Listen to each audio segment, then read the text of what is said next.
Nos encontramos con Danilo Manera, profesor de literatura española contemporánea en la Universidad de Milán, narrador, ensayista, crítico literario, traductor y varias otras actividades relacionadas con el tema, que sería largo enumerar dado su extenso currículo también.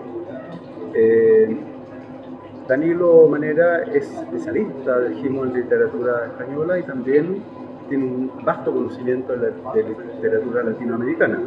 Por lo tanto, vamos a conversar con el profesor Manera, refiriéndonos principalmente a cuál es su relación con la literatura latinoamericana, cómo nació su contacto en este ámbito. Sí, buenos días, un placer estar con ustedes. Mire, yo tengo un perfil un poquito raro. Entonces, de un punto de vista académico, soy profesor de literatura española, moderna y contemporánea, y de traducción literaria, del español al italiano. Ya traducción literaria del español al italiano se debería llamar de los españoles al italiano, porque hay infinitas variantes, todas con su dignidad literaria y lingüística.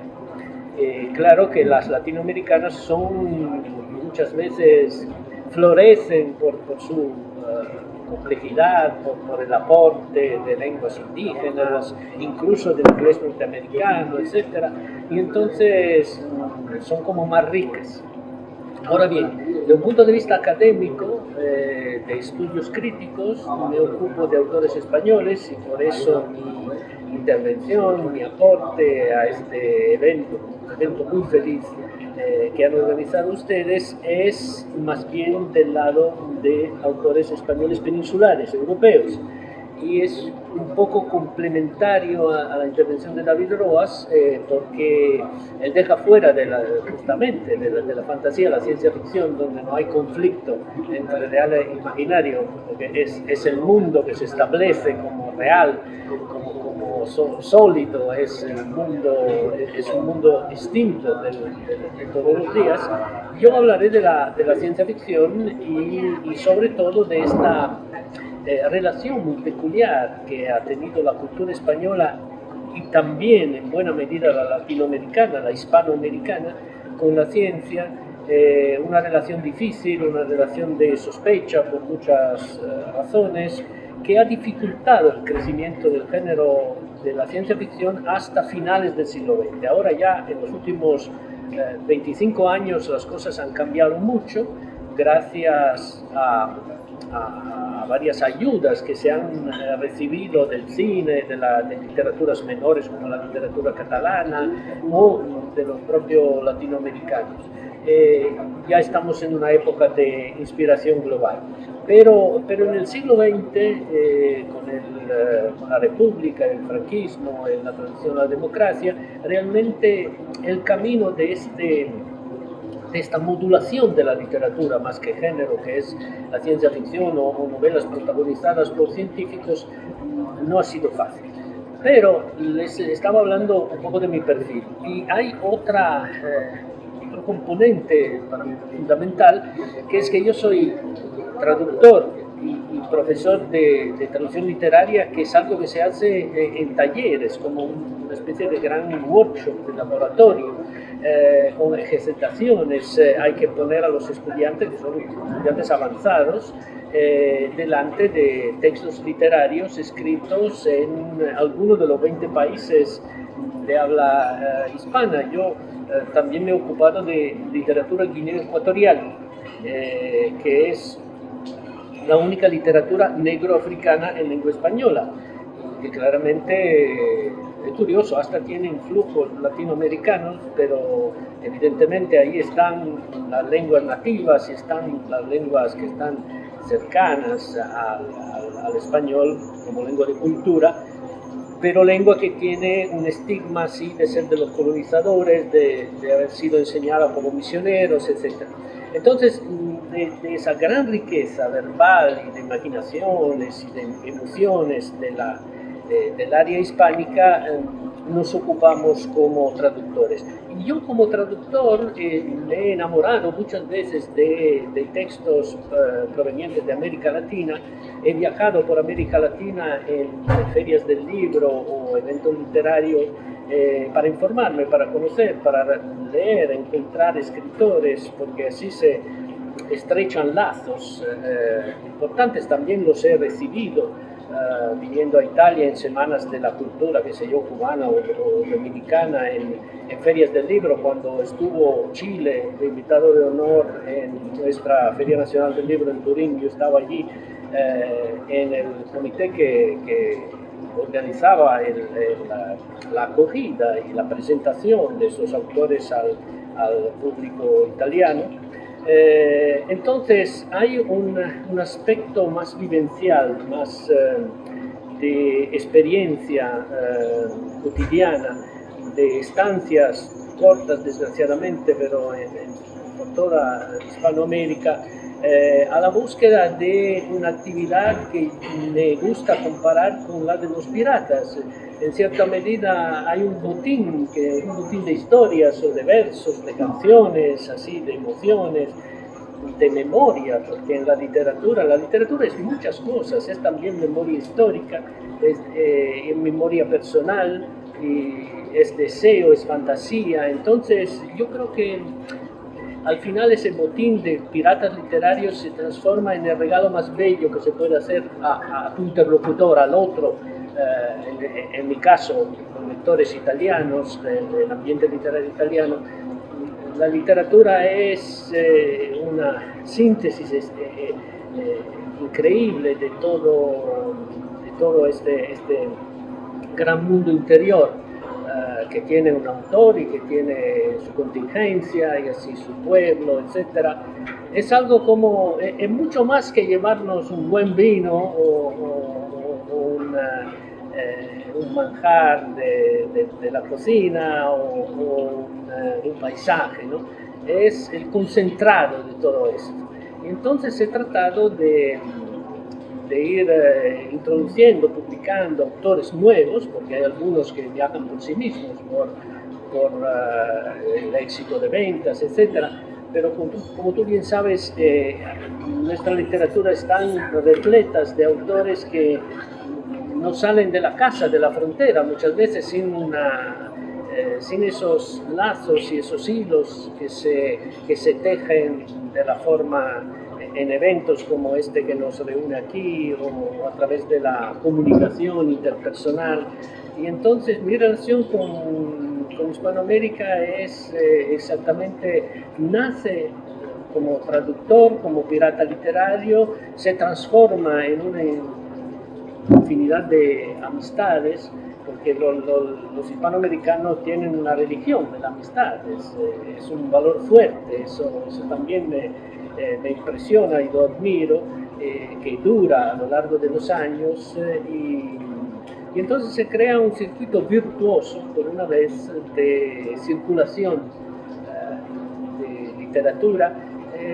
Y debo decir que, y es el último detalle, que como casi siento una forma de vergüenza o de insuficiencia a la hora de tratar como crítico a esos autores y a esa literatura.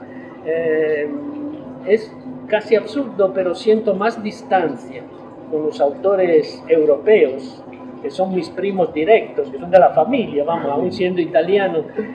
Muchas veces hemos tenido experiencias muy comunes, los pueblos y escuelas, digamos, periodos literarios comparables, pero con Hispanoamérica todo me parece un don, un regalo, una maravilla, y no tengo suficiente distancia. Entonces la única crítica que he publicado sobre hispanoamericanos han sido reseñas o panorámicas, es decir, ya no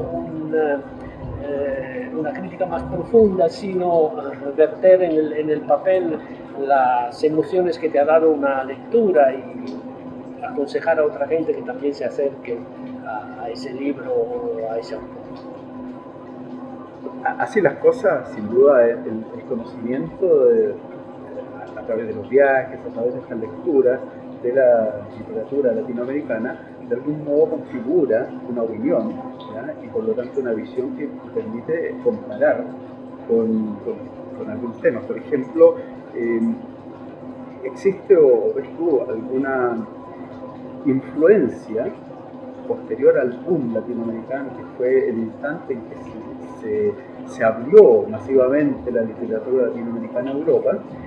¿Tú observas alguna influencia de ese realismo mágico que se llamaba, ¿cierto?, en la literatura hispana, propiamente tal? Consideremos que en esa época España estaba viviendo ya por 30 años una dictadura que los tenía un poco reprimidos también en estos aspectos. ¿Hay alguna influencia que tú hayas percibido? Bueno, yo te puedo decir que el boom fue fundamental para toda Europa, para Italia y España seguramente.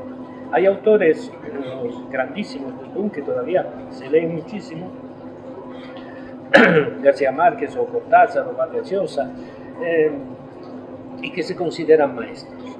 En España, paradójicamente, fue más lenta la penetración, pero sí hizo fermentar el estilo literario de tantos autores españoles que en esta misma época estaban tratando de retomar el hilo de la literatura después de la durísima posguerra, ¿no? En la posguerra parecía un deber moral y político escribir realismo a la italiana, es decir, un realismo de denuncia. No se podía directamente criticar el régimen, pero se podía enseñar una España empobrecida, embrutecida, etc. Había unos autores de literatura fantástica en España, como Álvaro Cunqueiro, o el mismo primer libro de Rafael Sánchez Ferrosio, que es de cariz fantástico, y entonces se le consideraba muy poco. Fue a raíz del boom o Joan Perucho en catalán, que se supo valorar justamente incluso unos autores que escribían en gallego, en catalán, pero también en castellano, a contracorriente de la moda literaria de la época. Luego ya en los años 70 y 80 sí, la influencia es decisiva, pero ya incluso con autores del post-boom, ¿no? Ya empieza a circular en la democracia masivamente los autores hispanoamericanos. Muchos se trasladan a vivir a España o tienen la doble nacionalidad o deben huir de alguna situación política difícil. Entonces creo que esa relación estrecha entre la literatura hispanoamericana y española, que se había cortado radicalmente con la República en los años 30, con la Guerra Civil, evidentemente, se retoma a partir de finales de los 70, comienzos de los 80, y ahora es bastante normal, ¿no? No tanto en el sentido de que libros publicados en España no circulan tan fácilmente por América Latina, etcétera, pero sabes muy bien que hay una relación editorial de filiales hispanoamericanas de empresas españolas, etcétera. Hay una relación, encuentros, circulación entre universidades, hay una relación muy fuerte y muy estable, que no siempre se convierte España en un buen puente para el resto de Europa, ¿no? No todos los autores llegan. A Italia sí, los lectores italianos tienen una pasión realmente muy fuerte para Hispanoamérica. A veces eso hasta crea un problema de identidad, porque la imagen que todavía prevalece en nuestro tiempo son historias muy apasionadas, de amores tropicales, de dictaduras salvajes. Ya no es Hispanoamérica, es muchas veces o de personajes desorbitados, hiperbólicos. El realismo mágico ha creado una tarjeta de visita de América Latina que no siempre se corresponde a la realidad. Pero ahora se está conociendo también la literatura urbana. Ustedes tienen ciudades, metrópolis mucho más grandes que las nuestras, que comportan un sistema de vida distinto, crean su propia literatura. Asimismo, hay fenómenos, por ejemplo, de periodismo narrativo muy interesante en América Latina en este momento. Se le llama periodismo gonzo, es decir, que entra directamente en los problemas, porque sí, los problemas siguen siendo, aunque haya evolucionado y crecido mucho el continente, sigue habiendo problemas bien agudos. Y entonces ya no hay la represión y el miedo que impedían en otra época hablar de esas cosas. Entonces estamos admirando un periodismo con mucho valor, que a veces se paga muy duro en México, por ejemplo, cuántos periodistas han sido asesinados, ¿no? Pero no cesa esa atención a los problemas reales. Y aquí nos encontramos en un evento sobre problemas no reales, sino fantásticos. Y yo creo que en esto también las literaturas hispanas tienen algo que enseñar o despiertan motivos de interés. Porque por un lado ustedes están más cerca de Estados Unidos, la mentalidad americana es también una mentalidad continental, ¿no? Una mayor cercanía a la ciencia, y esos autores que crecen en un contexto urbano en su mayoría, pero que tienen detrás esa tradición tan importante de autores, tanto de realismo mágico como de autores indigenistas, de autores de un realismo muy preciso, ¿no? Yo estoy muy interesado en ver cómo desarrollan historias de ciencia ficción. Por lo poco que he podido ver, insertan temáticas de género, están muy atentos a la utopía y distopía, es decir, a mundos imaginarios pero felices o infelices, con lo bueno y lo malo de otras épocas pasadas, ¿no? Y entonces, como esa es la frontera en la que se enfrenta la humanidad, yo creo que el aporte hispano sea muy importante.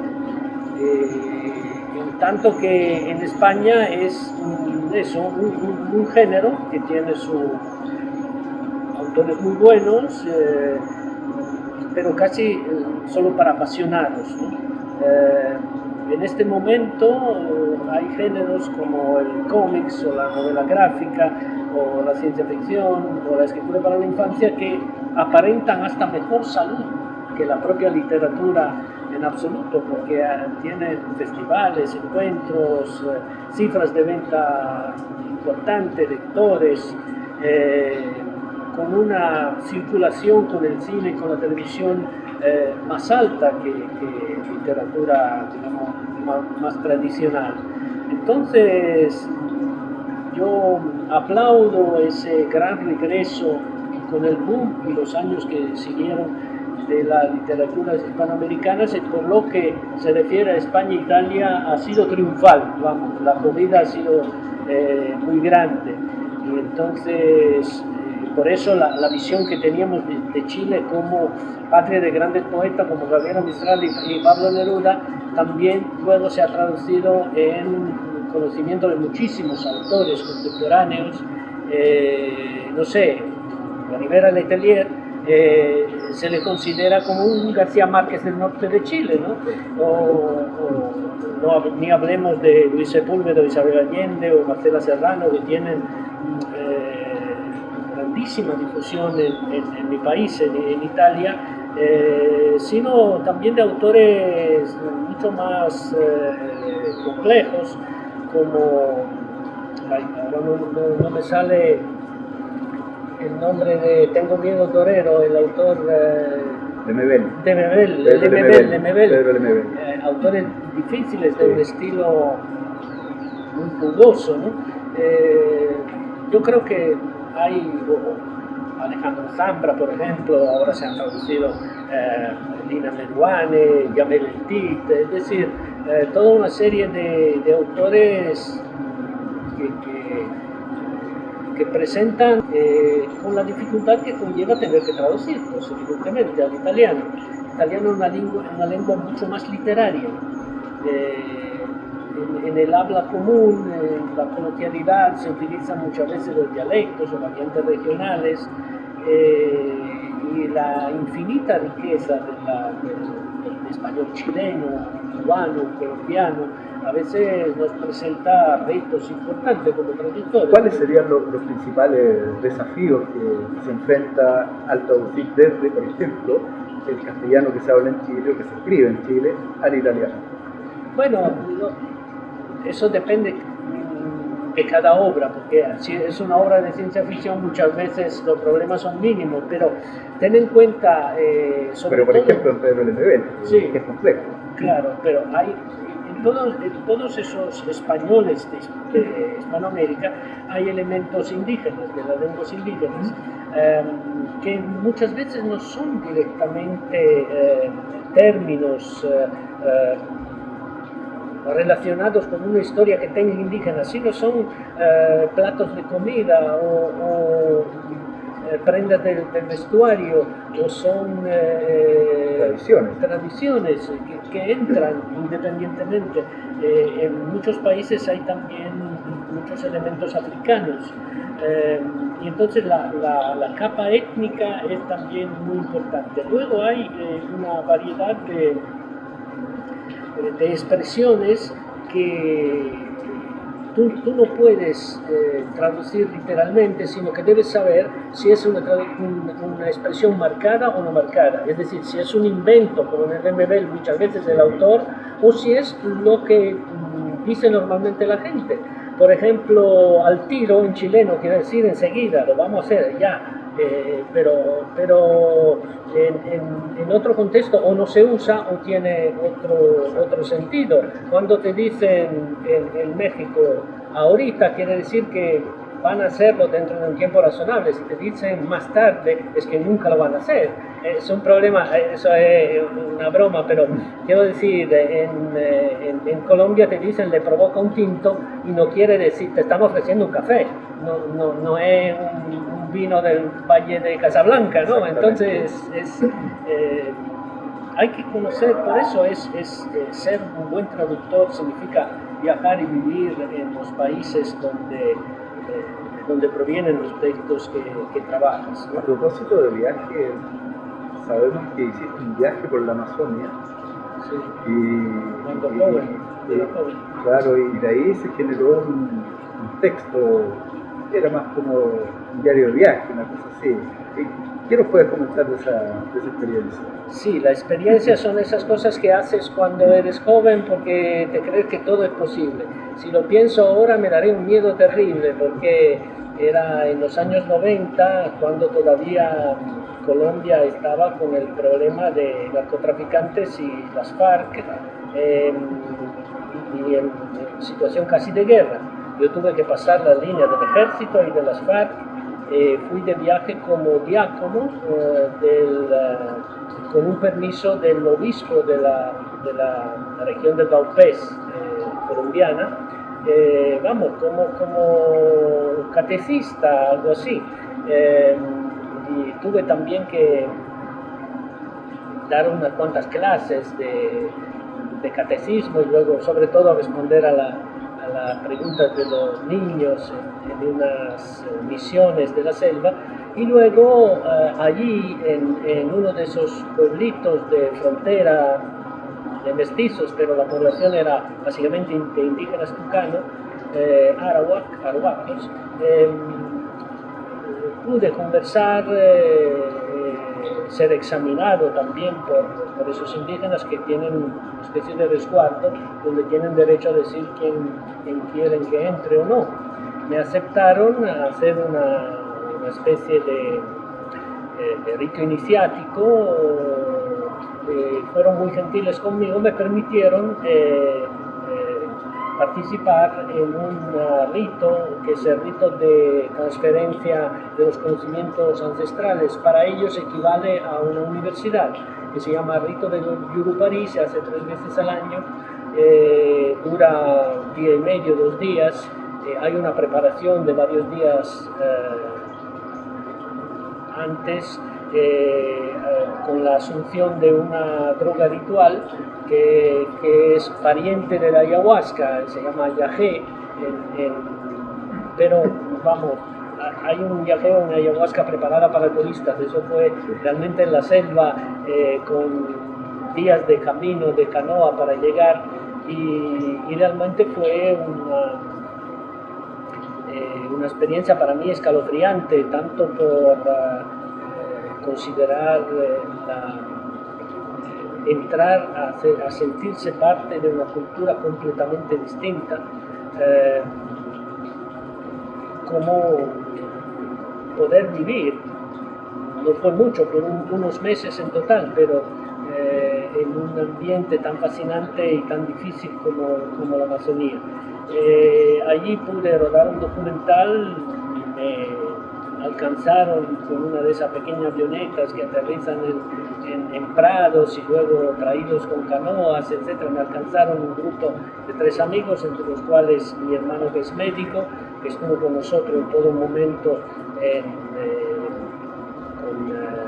para controlar que no afectara nuestro físico las situaciones. Pestes tropicales, sobre todo. Sí, pestes tropicales y la propia ceremonia. Pero luego él también se dejó llevar por la ceremonia junto con los otros payés, los otros chamanes, digamos, y aprendió muchísimo. En realidad, nosotros vamos pensándonos que hemos una cultura, que somos portadores de una cultura superior, y regresamos convencidos de que eso no tiene ninguna razón de ser.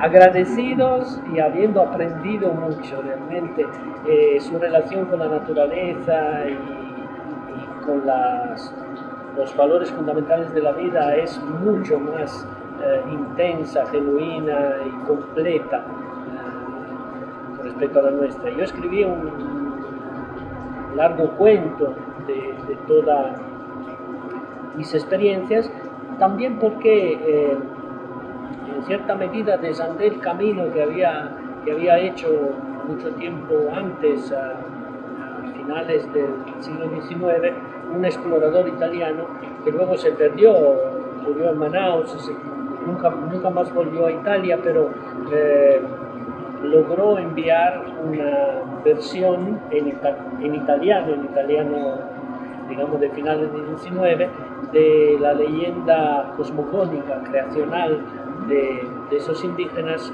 y la cual se estudia ahora, traducida al español y al portugués, pero del italiano, porque en la lengua antigua, él la había recogido en una lengua antigua que se llama Ñingatú, de la cual había escrito también gramática y diccionario, pero de la cual ahora solo existen unas palabras sueltas. Por ejemplo, tucano, que no se llama tucano en la lengua indígena, tucán, sino que es una palabra ñengatú, o ita, que quiere decir piedra, o paraná, que quiere decir río, y pirá, que quiere decir pescado, pero es una lengua que se ha perdido sobre una base léxica tupí.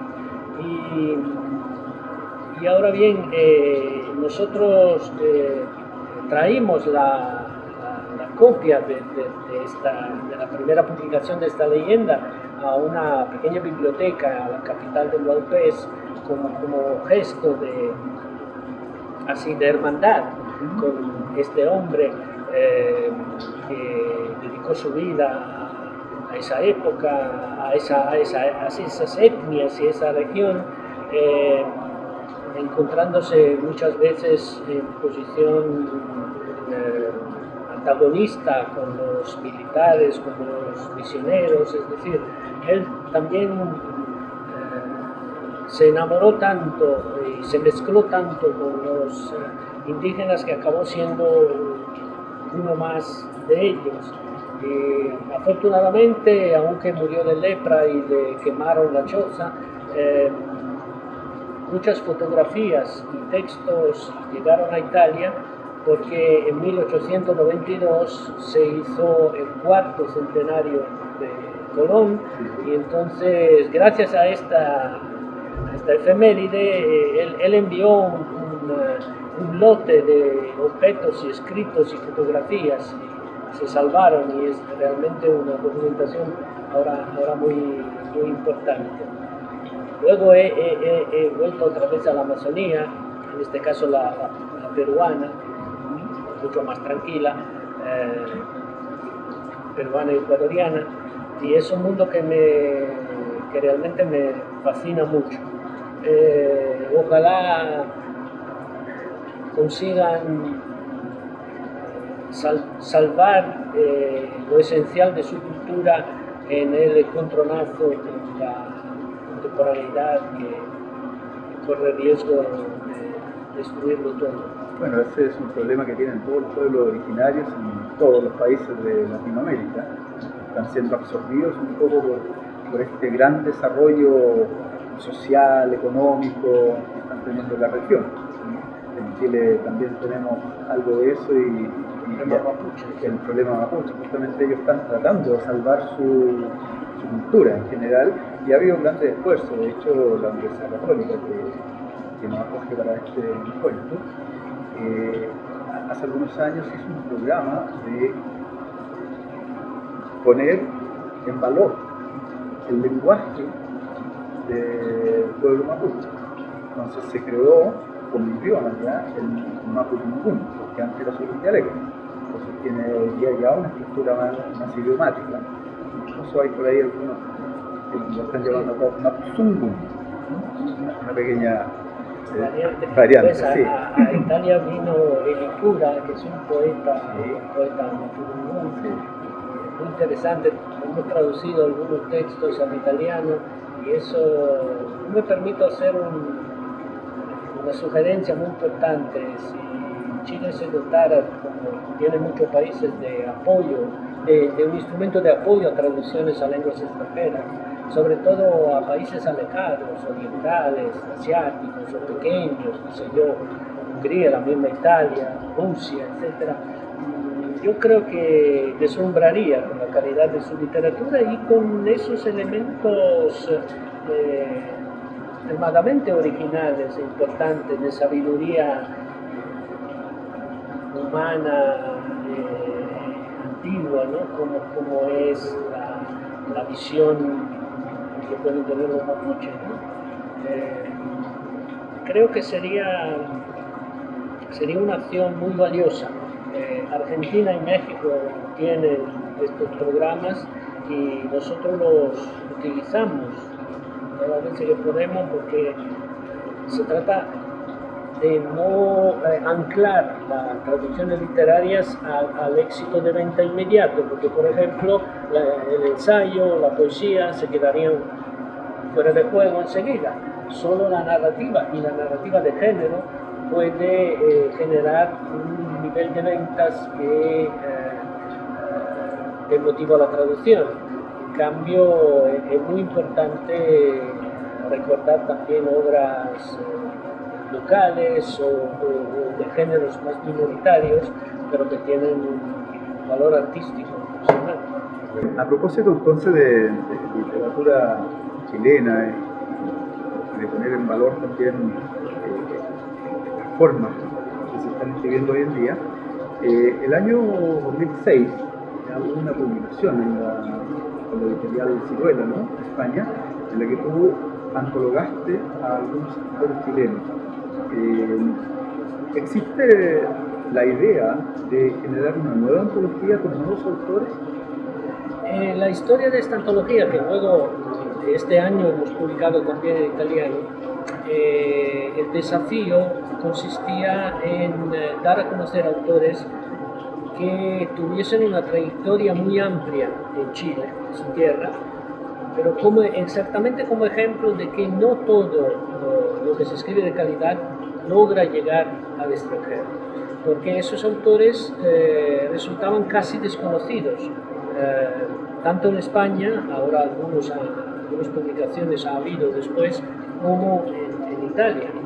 Tuvimos también la alegría de unas líneas que escribió en la faja que cubre el libro Isabel Allende, diciendo que era un viaje literario muy intenso por su tierra, de voces que resultaban novedosas, pero no eran autores jóvenes, eran autores afirmados.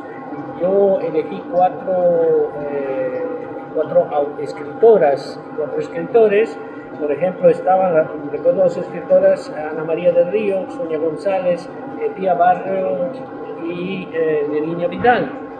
Ahora, Ana María del Río se ha publicado algo después, gracias incluso a Isabel Allende, pero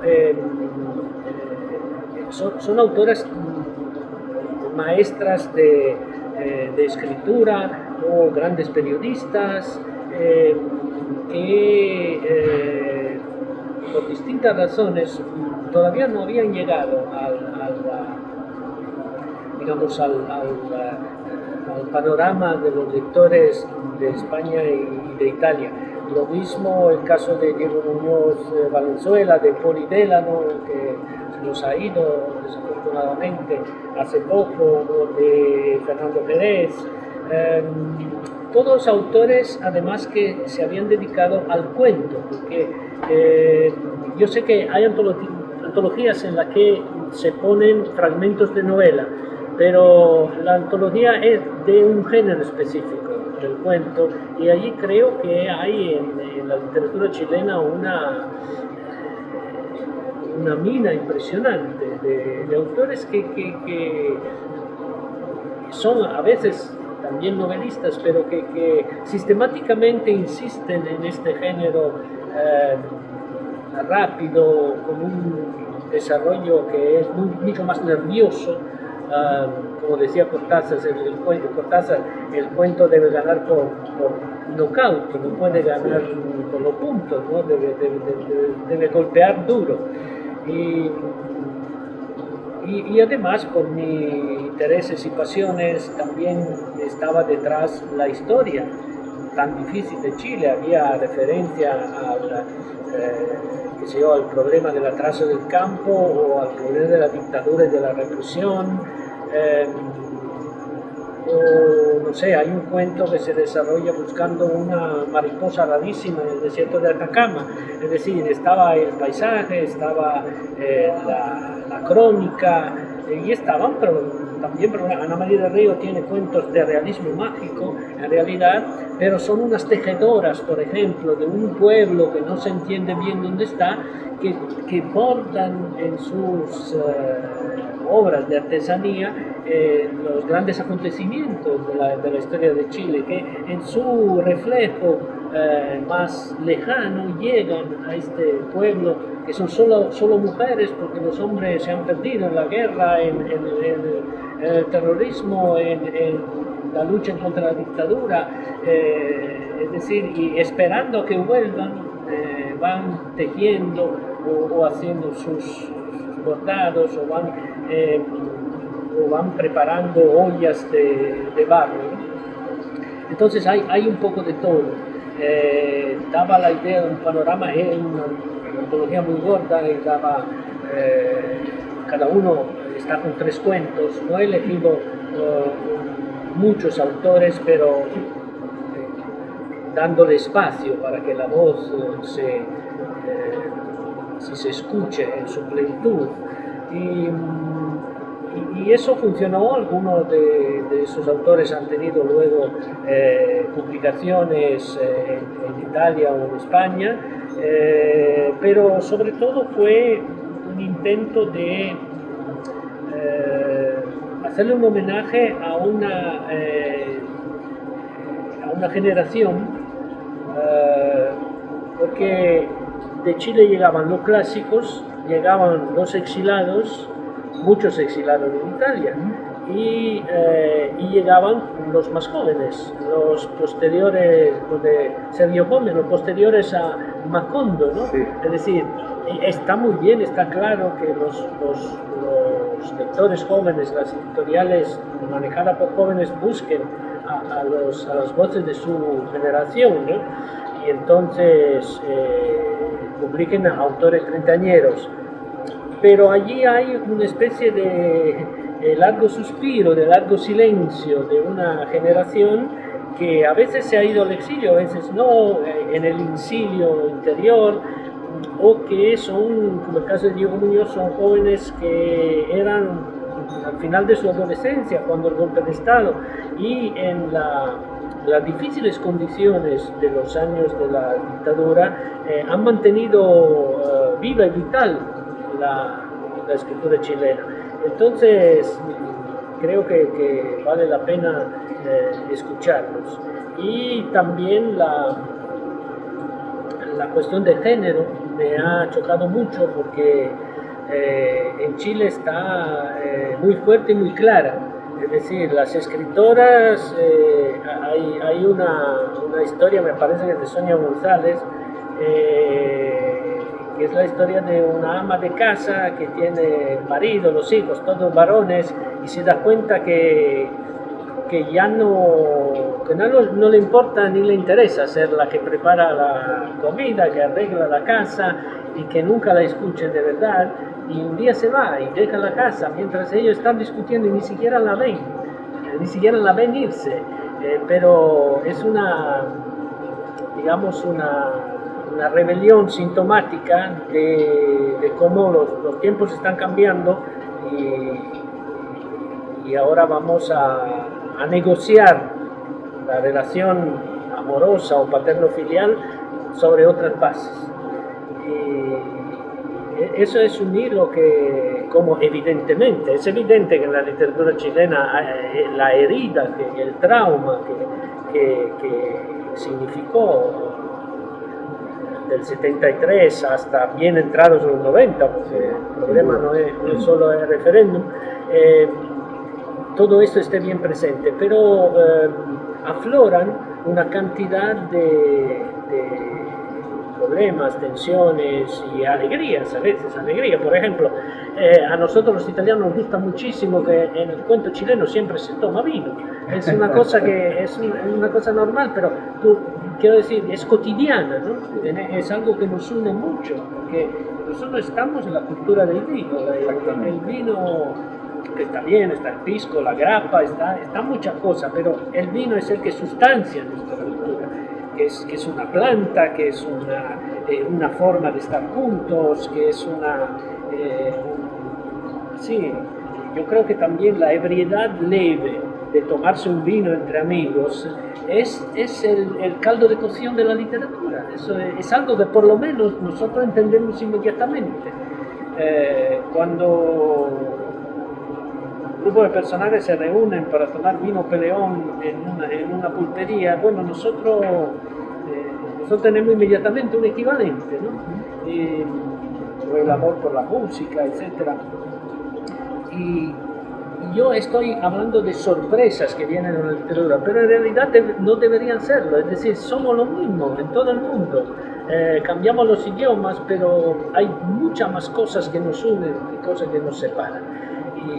Y entonces esa circulación de arte en el Palacio de Valparaíso que vimos en Bellas Artes, había varios cuadros de italianos, había cuadros de un inglés, ahora no recuerdo el nombre, que vivió un tiempo en Valparaíso y lo pintó.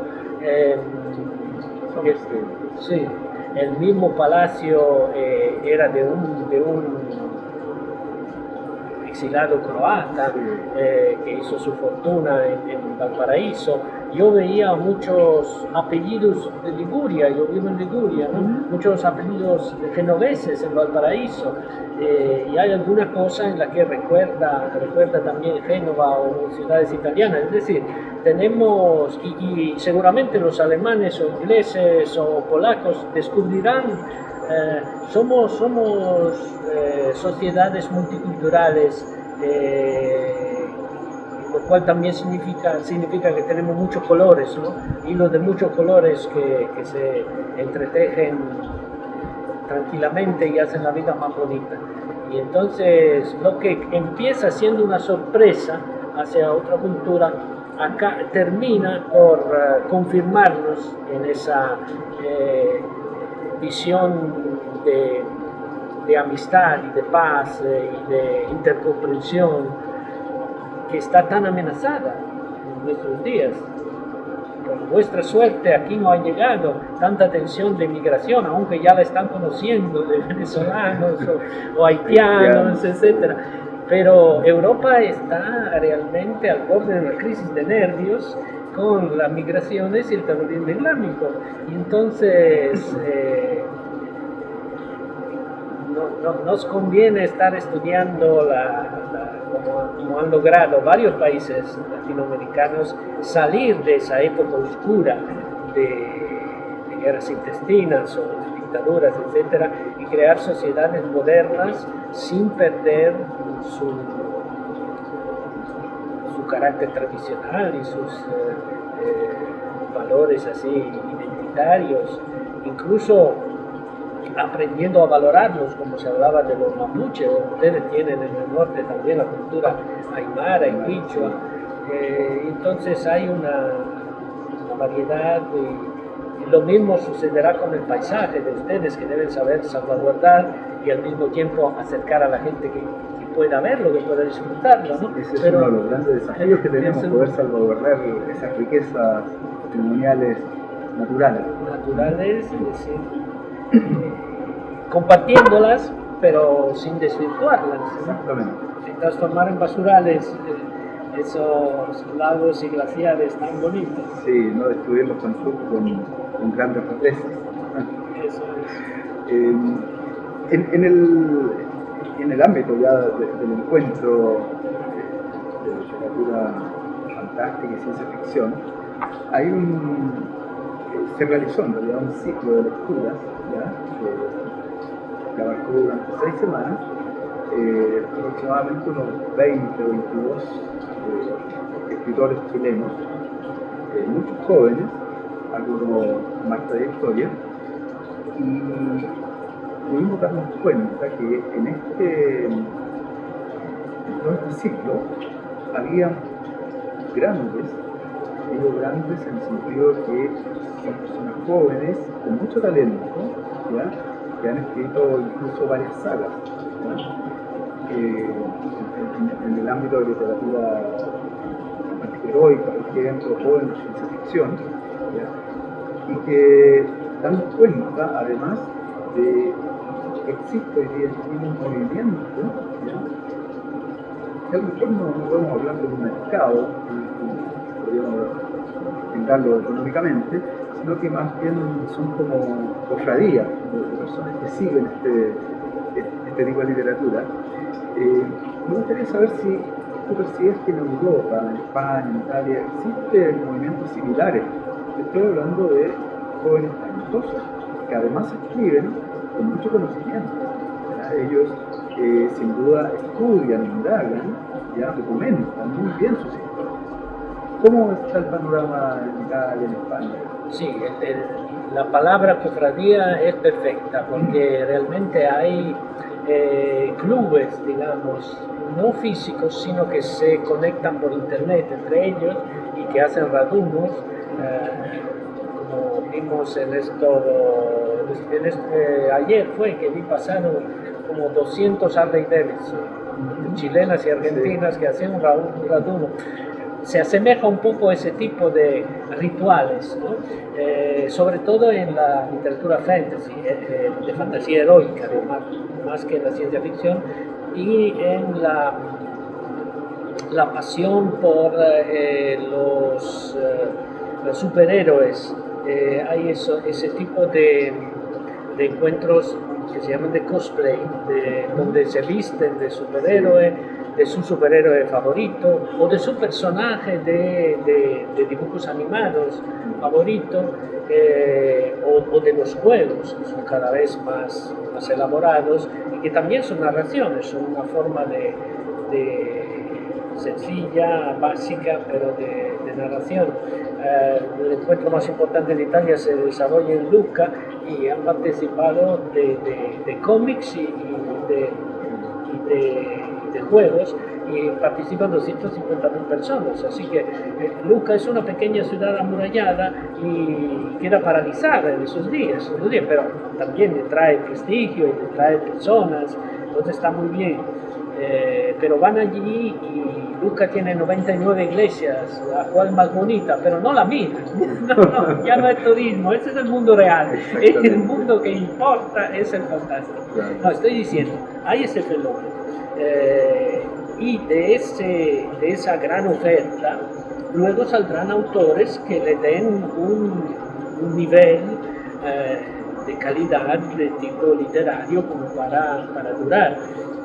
La ciencia ficción tiene un problema, que unos grandes, digamos, golpes de teatro ya han sido dados por los padres fundadores y por todos los que han escrito en condiciones de subgénero de infraliteratura, que han escrito ciencia ficción sin el reconocimiento, no digamos ya de la academia, porque la academia avanza en todo el mundo con paso de zombie, ¿no? Siempre atrasada, nos esforzamos, nosotros estamos aquí y todos, qué bien, cuántos profesores de cuántos países que se ocupan de ciencia ficción, pero nuestros colegas nos dicen, no, si eso no es Lope de Vega o Ercilla, eso no sirve para nada. Es decir, hay todavía mucho prejuicio de que la academia debe ocuparse de uno clásico. La academia, si quiere estar viva, debe ocuparse de lo contemporáneo, aunque no puede ahora ver cuáles serán los clásicos de mañana de esto, pero ve el fenómeno y ve sobre todo, te digo, hay jóvenes que a través del cómico, de la ciencia ficción o del fantasy, de las sagas, entran hasta a través de Harry Potter, entran al mundo de la literatura y luego dicen, mira, qué tonto era yo para leerme esa basofia, pero aprenden. Estamos hablando antes de la dificultad de la lectura, ¿no? Porque la lectura no es un comportamiento natural para nosotros, es más bien el celular o la pelota no está en crisis, en fútbol, pero la lectura sí. Pero a muchos de esos muchachos y muchachas, si tú les pones en la mano un libro que les interesa, luego transforman la lectura en un alimento constante. Y entonces eso no quiere rebajar el género. Hay obras como la hay en el cine, ya está claro que hay obras de ciencia ficción como Blade Runner que hicieron que eso es como Moby Dick o la Divina Comedia. Hay que reconocer que hay unas obras como Federico Fellini, eso es una obra maestra. Pero incluso te diría yo, la saga de Guerras Estelares ha creado una estética en cierta medida. Entonces, no es rebajar el género, pero es un género que tiene gancho con los lectores más jóvenes. Entonces es una carta que puede jugar el género, que es muy importante, y que lo escriban incluso autores que no tienen la formación o la capacidad de llegar a un producto final acabado literariamente, pero como tú decías, es interesante que estas nuevas generaciones ya no tienen esa contraposición ciencias exactas y ciencias humanísticas, es decir, que en su formación la ciencia o la informática son un pan de cada día, cosas que describen tengan una base científica, aun cuando la ciencia todavía no ha llegado hasta allí. Entonces, esto también es hacer cultura para el futuro. Por eso, un ojo atento en un evento como este, ya estudiaremos productos acabados, productos, digamos, que valen la pena, pero estar atentos a los fenómenos, que son fenómenos que tendrán mucho desarrollo en el futuro. Y quiero por decir otra obviedad, un autor de ciencia ficción no tiene por qué ser solo autor de ciencia ficción. Normalmente los escritores de ciencia ficción también tienen una producción de otro tipo y muchas veces no es la de otro tipo que más se valora, sino exactamente la de género, porque ahí han desarrollado unas habilidades especiales. Yo vengo a aprender, a escuchar, me interesa mucho esa vertiente Y es allí donde tú me preguntabas por las antologías antes, donde valdría la pena hacer una antología. Porque las antologías yo he hecho como 60 a lo largo de mi vida, abren pistas, abren caminos, abren ventanas. Luego algo pasa, puede pasar un amor o un catarro, pero la ventana está abierta, ¿no? Entonces, en este género creo que tendría su impacto hacer una antología de autores provenientes de un área cultural. Y para nuestra generación es importante también ver cómo ellos manejan la globalización. Nosotros vemos que estamos globalizados, pero ambos venimos de una cultura que al contrario es muy italiana o española, muy chilena, de una raíz católica, que tiene, quiero decir, con tintes revolucionarios, porque en nuestra juventud eso era a lo que íbamos, había que hacer la revolución para mañana, no para pasado. Alguna vez todos fuimos revolucionarios. Sí, revolucionario. Es decir, todo esto es difícil. Ellos